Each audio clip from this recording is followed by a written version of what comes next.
tinanggal ko na po yung pag-inom ng alak mga kababayan simula po kagabi, 'no? Simula po kagabi mga kababayan, tinanggal ko na po yung alak sa katawan ko. Sabi, dito, o yan, Filipinos requiring long-term medical treatment for kidney failure, cancer, and pregnancy-related no care are receiving expanded financial support under a series of benefits enhancement that the Philippine Health Insurance Corporation has rolled out as part of the Marcos Jr. government push to make healthcare more accessible and affordable. Ganyan ang sinasabi ko sa inyo ho, mga kababayan. No? Pilit na pinapabagsak, sinisiraan ng mga supporter ni Digong, ni dating Pangulong Duterte, ang Marcos administration, pero hindi nila kayang pabagsakin. Bakit po? Dahil mas nagniningning po yung mga ganitong mga proyekto ng ating Pangulo. Yung mga ganitong pag-aaruga, pag-aalaga ng ating Pangulo sa bawat Pilipino. Kaya po sino ang nakikita natin bumabagsak? Oh, yung baba ni Amy bumabagsak, tsaka baba ni Baste bumabagsak. Oh, yun. Meron pa silang maisog silang nalalaman, mautog-mautog. Meron pang rage. Hanggang ngayon ho, ayan, sino pa din po ang presidente at patuloy na gumagawa ng magagandang proyekto para sa bawat Pilipino. Bongbong Marcos pa din ho. Pangulo pa din ho natin, di ba? Ganger, Henyosa. Oh, sabi dito, we are doing things so that people seek medical attention earlier so they don't reach a serious stage of illness. Diba sa cancer may stage 1, may stage 2, stage 3, stage 4.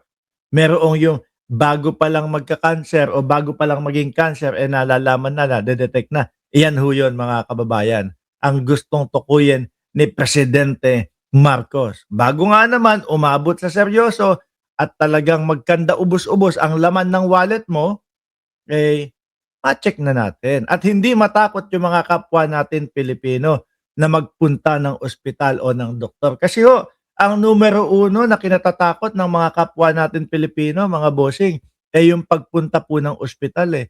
Bakit? Nandyan kasi yung, naku, malaki ang babayaran dyan.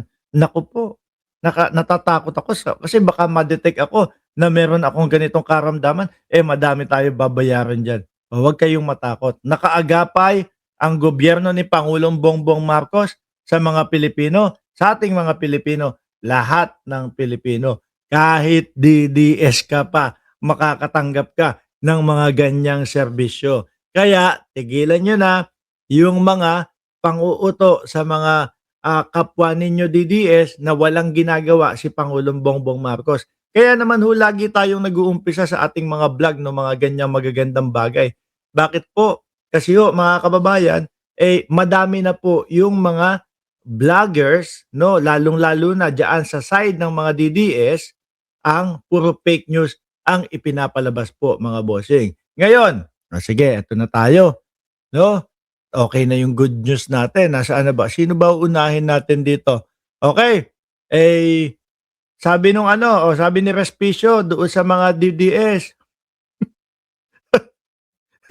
Yung mga DDS dyan, ito ang sabi ni Respicio daw, sabi ng Abante, Respicio sa kapwa DDS, mamatay na tayong lahat. ano kaya sagot?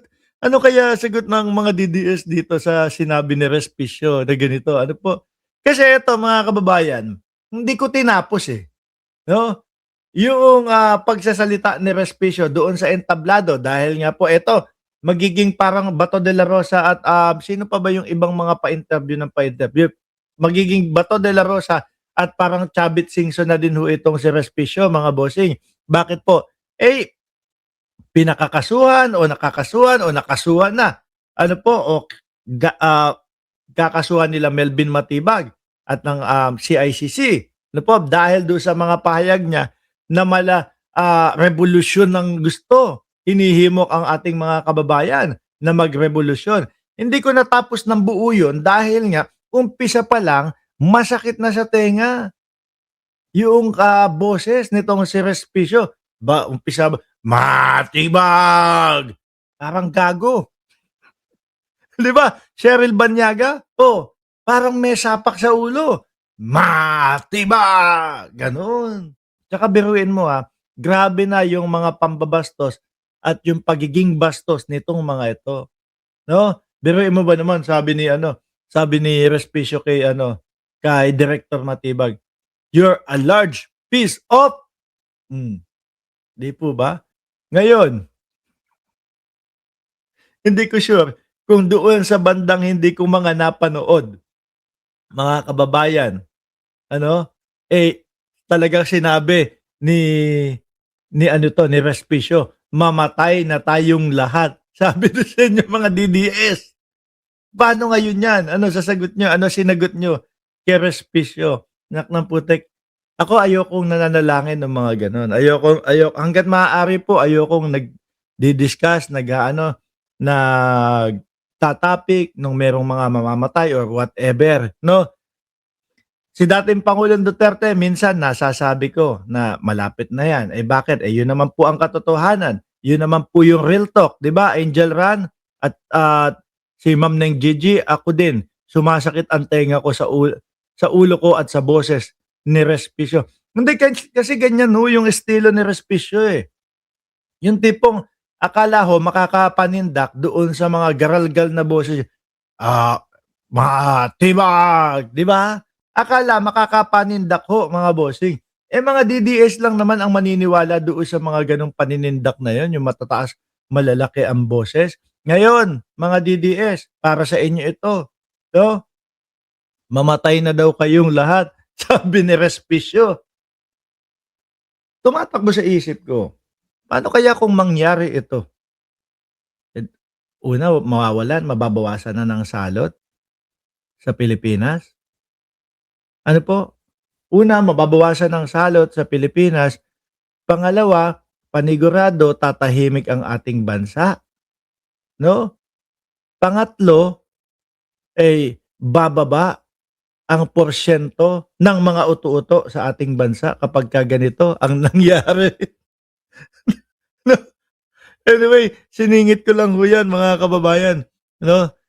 Do'n na muna tayo sa reyna ng pagbabareyna. Eto na po, si Manang Imee Marcos, mga bossing, nananawagan na kay Senate President Alan Peter Cayetano, mga bossing, 'no? Sabi dito, "Kumusta po SP?" Parang inaasar mo si, Pia Cayetano, 'no? Senator Pia Cayetano, yung magkapatid pinanawagan, mga kababayan, 'no? Yung isa na madrama, yung isa naman din madrama. Kaya lang buko ng mamamayang Pilipino na yung mga pagdadrama nila ay walang katotohanan, okey?